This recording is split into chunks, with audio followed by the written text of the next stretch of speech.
Assalamualaikum warahmatullahi wabarakatuh. Sebelum kita memulai pembelajaran hari ini, mari kita berdoa terlebih dahulu.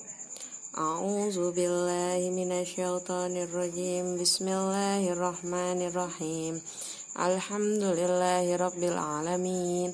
Arrahmanirrahim. Maliki yaumiddin. Iyyaka na'budu wa iyyaka nasta'in. Ihdinas siratal mustaqim siratal ladzina an'amta 'alaihim ghairil maghdubi 'alaihim waladdallin. Amin. Semoga kalian tetap dalam keadaan sehat walafiat. Amin. Pesan dari Bu Guru, jangan lupa jaga kesehatan dan jangan lupa patuhi protokol kesehatan.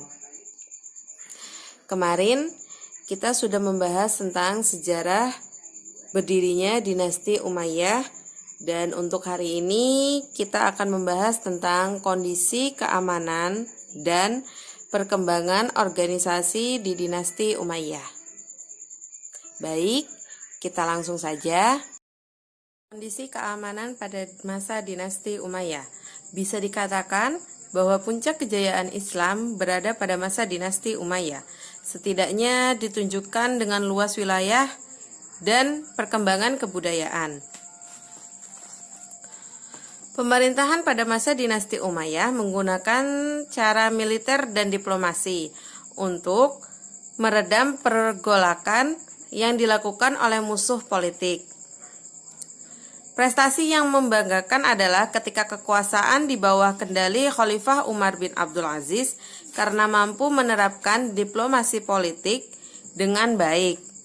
Untuk menjaga keselamatan Khalifah, dibentuknya ajudan atau al-hijabah sebagai bagian dari protokoler. Jadi, tidak sembarang orang bisa menghadap Khalifah tanpa izin dari al-hijabah. Di bidang militer, dibentuk lembaga ketentaraan. Pembentukan di bidang militer ini termasuk salah satu strategi untuk memperkuat posisi para khalifah dari dinasti Umayyah. Kondisi masyarakat pada masa dinasti Umayyah terbagi menjadi 3 kelompok. Yang pertama, kelompok pendukung dinasti Umayyah. Kelompok pendukung dinasti Umayyah ini berasal dari Syria, Mesir, dan sekitarnya. Kelompok dinasti Umayyah berpendapat bahwa khalifah harus dari kaum Quraisy, keturunan Umayyah. Yang kedua, kelompok pendukung Ali bin Abi Thalib. Kelompok pendukung Ali bin Abi Thalib ini sering disebut dengan Syiah. Kelompok Ali bin Abi Thalib ini berasal dari Irak dan Mesir. Kelompok Ali bin Abi Thalib ini mereka berpendapat bahwa yang berhak memimpin negara Islam adalah keturunan dari Ali bin Abi Thalib. Yang ketiga, kelompok Khawarij. Kelompok penentang Muawiyah dan Ali bin Abi Thalib dan meyakini keduanya telah keluar dari Islam pada peristiwa Tahkim. Menurut kelompok ini, yang menjadi Islam boleh siapa saja asal memiliki kemampuan. Perkembangan organisasi dan susunan pemerintahan. Organisasi negara pada masa Daulah Umayyah masih seperti pada masa permulaan Islam, yaitu terdiri dari 5 badan. Yang pertama, An-Nidamus Siyasi, yang artinya organisasi politik.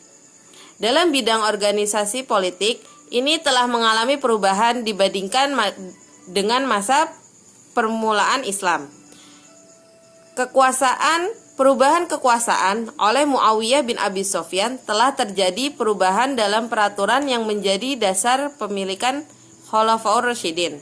Dengan demikian, jabatan khalifah berganti ke raja satu keluarga. Yang kedua, Al-Kitabah. Dalam masa Daulah Umayyah, dibentuk semacam Dewan Sekretariat Negara yang mengurus berbagai urusan pemerintah. Yang ketiga, Al-Hijabah. Al-Hijabah yaitu urusan pengawalan keselamatan khalifah sehingga siapapun tidak dapat menghadapi sebelum mendapat izin dari para pengawal, yaitu hujjab. Yang kedua, An-Nidamus Idari, yang artinya organisasi tata usaha negara.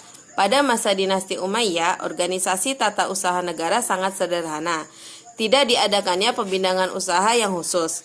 Di sini ada ad-dawawin yang artinya untuk mengurus tata usaha pemerintahan Daulah Umayyah, mengadakannya 4 buah dewan atau kantor pusat.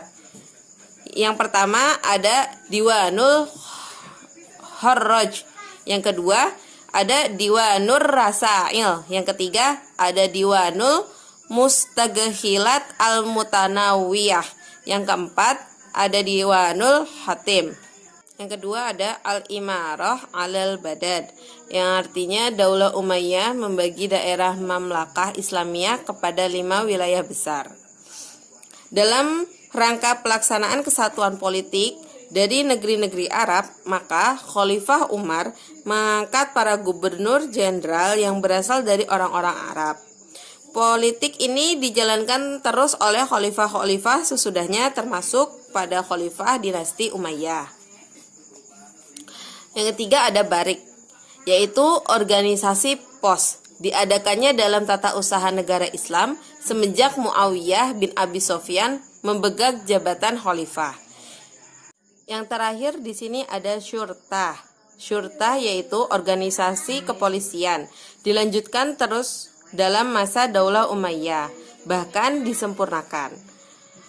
Pada mulanya, organisasi kepolisian ini menjadi bagian dari organisasi kehakiman yang bertugas melaksanakan perintah hakim dan keputusan-keputusan pengadilan. Dan kepalanya sebagai pelaksanaan al-hudud. Yang ketiga, di sini ada An-Nidamus Mali, yaitu organisasi keuangan atau ekonomi. Al-Doroib, yaitu suatu kewajiban yang harus dibayar oleh warga negara pada zaman Daulah Umayyah, dan sudah berlaku kewajiban ini pada zaman permulaan Islam. Masyarib Baitul Mal, yaitu saluran uang keluar pada masa Daulah Umayyah. Pada umumnya sama seperti pada masa permulaan Islam, yaitu untuk gaji para pegawai dan tentara serta biaya tata usaha negara. Yang keempat, di sini ada An-Nidamul Harbi, yang artinya organisasi pertahanan. Organisasi pertahanan pada masa Daulah Umayyah sama seperti pada masa Khalifah Umar, hanya lebih disempurnakan. Pada zaman Khulafaur Rasyidin, tentara Islam adalah sukarela.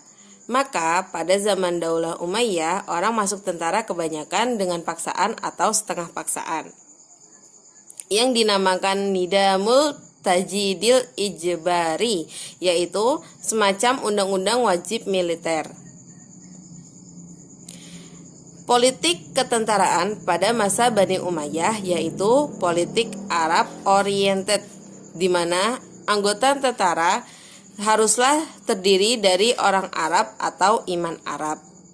Pada saat Muawiyah memegang kendali negara Islam, Muawiyah membentuk 2 armada, yaitu armada musim panas dan armada musim dingin, yang bertujuan agar sanggup bertempur dalam segala musim. Yang kelima, di sini ada An-Nidamus Al-Qadai, yang artinya organisasi kehakiman. Di zaman Daulah Umayyah, kekuasaan pengadilan telah dipisahkan dari kekuasaan politik. Di zaman Daulah Umayyah, kehakiman pada zaman ini mempunyai 2 ciri khas. Yang pertama, bahwa seorang qadi memutuskan perkara dengan ijtihadnya. Yang kedua, kehakiman belum terpengaruh dengan politik. Para hakim pada zaman Umayyah adalah manusia pilihan yang bertakwa kepada Allah Subhanahu wa taala dan melaksanakan hukum dengan adil. Dan para khalifah mengawasi gerak-gerik dan perilaku mereka. Kekuasaan kehakiman di zaman ini dibagi ke dalam 3 badan. Yang pertama, Al-Qada, yang kedua, Al-Hisbah, yang ketiga, An-Nadr fil Madallim. Yang terakhir, kita akan membahas tentang An-Nadr fil Madallim. Ini adalah pengadilan tertinggi yang bertugas menerima banding dari pengadilan yang di bawahnya dan mengadili para hakim dan para pembesar tinggi yang bersalah. Khalifah Bani Umayyah menyediakan 1 hari dalam seminggu untuk keperluan ini. Dan yang pertama kali mengadakan yaitu Khalifah Abdul Malik bin Ma'ewan. Ketua Mahkamah Madzalim dibantu oleh 5 pejabat, antara lain yang pertama para pengawal yang kuat, yang kedua para hakim dan qadhi, yang ketiga para sarjana hukum atau fuqaha, yang keempat para penulis dan yang bertugas mencatat segala jalan sidang. Baik, saya tutup pembelajaran hari ini dengan hamdalah, alhamdulillahirabbil alamin. Sampai jumpa di pertemuan selanjutnya. Wassalamualaikum warahmatullahi wabarakatuh.